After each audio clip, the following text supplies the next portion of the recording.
नमस्कार दोस्तों, मैं पवन कुमार रोशन अपने YouTube चैनल पर आपका स्वागत करता हूं।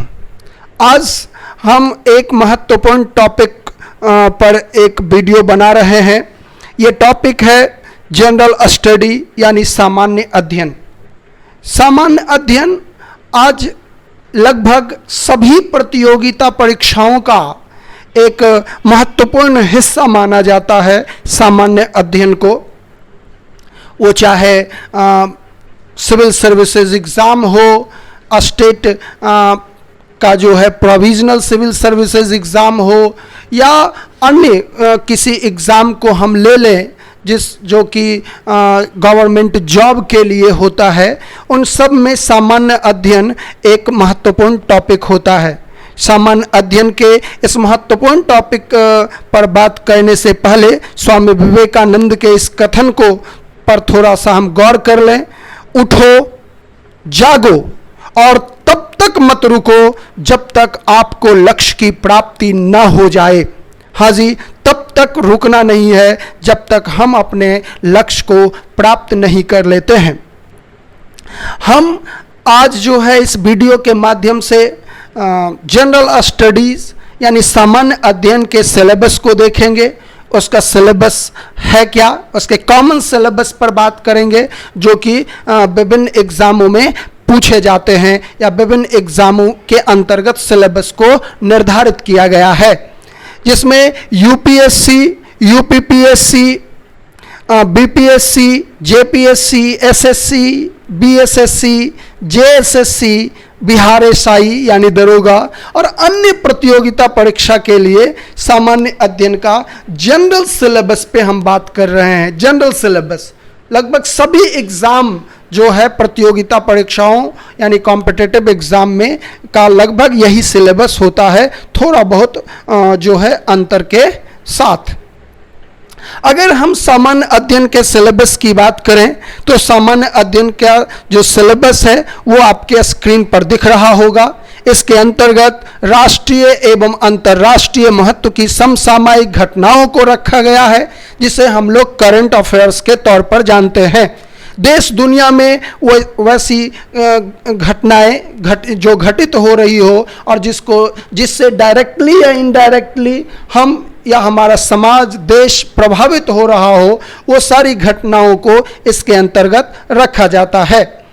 इसके अंतर्गत जो है वो राष्ट्रीय और अंतर्राष्ट्रीय महत्व की समसामयिक घटनाओं के साथ खेल में के क्षेत्र में जो घटनाएं घटित हो रही है, अवार्ड है ना, वो सारी चीज़ों को इसके अंतर्गत रखा जाता है। भारत का इतिहास एवं भारतीय स्वतंत्रता संग्राम एक महत्वपूर्ण टॉपिक है। इसे इंडियन हिस्ट्री भी कह सकते हैं। इससे विभिन्न प्रतियोगिताओं परीक्षाओं में जो है बहुत सारे सवाल पूछे जाते हैं। तीसरा, भारत एवं विश्व का प्राकृतिक, सामाजिक एवं आर्थिक भूगोल।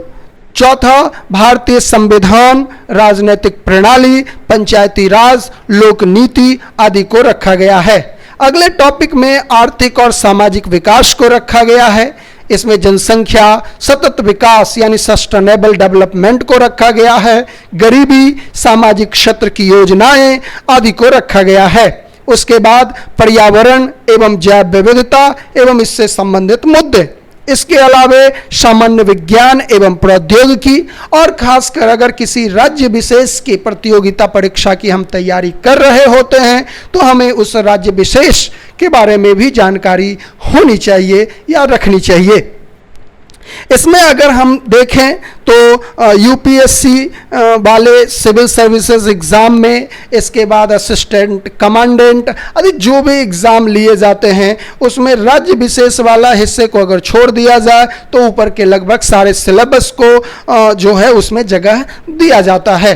बिहार दरोगा की अगर हम बात करें तो इसमें राष्ट्रीय एवं अंतर्राष्ट्रीय महत्व की समसामयिक घटनाओं यानी करंट अफेयर्स को ज़्यादा महत्व दिया जाता है। इससे नहीं कुछ भी तो 30 से 35 सवाल पूछे जाते रहे हैं। एक बात और यहाँ पर ध्यान रखना है कि नीचे के जितने भी टॉपिक हैं उसमें अधिकांश सवाल डायरेक्टली या इनडायरेक्टली किसी न किसी रूप में समसामयिक घटनाओं से जुड़े होते हैं। इन टॉपिक जो ये सिलेबस को जो आप देख रहे हैं, इस सिलेबस के बारे में जानकारी प्राप्त करने के लिए हमारे पास कुछ स्टडी मटेरियल होने चाहिए, जिससे हम ये सारे टॉपिकों पर अपना कमांड कर सकें, अपना जो है इस सारे टॉपिकों पर को हम अपना नियंत्रण स्थापित कर सकें, जिससे कि विभिन्न एग्ज़ाम में हम बेहतर परफॉर्मेंस कर सकें।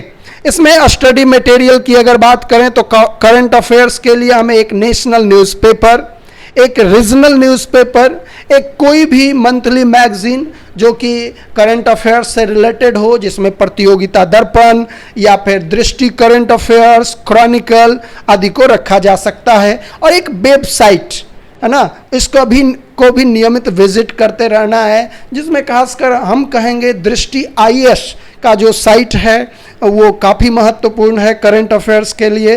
तो नियमित रूप से उसको भी अगर आप देखते हैं तो करंट अफेयर्स आपका काफ़ी बेहतरीन तरीके से तैयार होता चला जाएगा। उसके बाद फिर हिस्ट्री है, जो कि हिस्ट्री की अगर हम बात करें तो क्लास 6 से 8, क्लास 6, 7 और 8 की जो है NCERT या स्टेट बोर्ड की किताब को हम देख सकते हैं। इसमें अगर हम स्टेट PCS की तैयारी कर रहे हैं तो हमें स्टेट बोर्ड की किताब देखना हमारे लिए ज़्यादा लाभदायक होगा। साथ ही प्राचीन इतिहास के लिए रामशरण शर्मा जी की किताब, मध्यकालीन भारत के इतिहास के लिए सतीश चंद्र जी की किताब और आधुनिक भारत के लिए बिपिन चंद्र की किताब को देखा जा सकता है। ज्योग्राफी के लिए हम क्लास 6 से लेकर 12 तक के NCERT की किताबों पर अपना फोकस रख सकते हैं। साथ में महेश वर्णवाल जी की भारत और विश्व के भूगोल पुस्तक को देख सकते हैं। पॉलिटी की अगर बात करें तो क्लास 11 और 12 की NCERT की किताब के साथ हम M लक्ष्मीकांत की किताब का अवलोकन कर सकते हैं। इकोनॉमिक्स की बात करें तो क्लास 9th, 10th और 11th की जो है वो इकोनॉमिक्स की किताबों को हम देख सकते हैं। साथ में इकोनॉमिक सर्वे और करंट इकोनॉमिक न्यूज़ पर हमें अपना ध्यान बनाकर रखना होगा। जनरल साइंस की बात करें तो क्लास 6 से लेकर 10th तक की NCERT किताब को हम देख सकते हैं। साथ में लुसेंट विज्ञान विशेषांक को भी हम देख सकते हैं। अगर थोड़ा और व्यवस्थित तरीके से अध्ययन हम करना चाहते हैं तो NIOS national institute of open schooling का जो है वो माध्यमिक स्तर का जो है साइंस के लिए जो पाठ्य सामग्री या स्टडी मटेरियल तैयार किया गया है उसको हम देख सकते हैं। आर्ट एंड कल्चर यह भी एक महत्वपूर्ण टॉपिक है। इसके लिए हम NIOS national institute of open schooling और NCERT की अध्ययन सामग्री का इस्तेमाल कर सकते हैं। और इन्वायरमेंट और बायोडाइवर्सिटी की अगर बात करें तो इसके लिए भी NIOS की अध्ययन सामग्री पर हम निर्भर रह सकते हैं।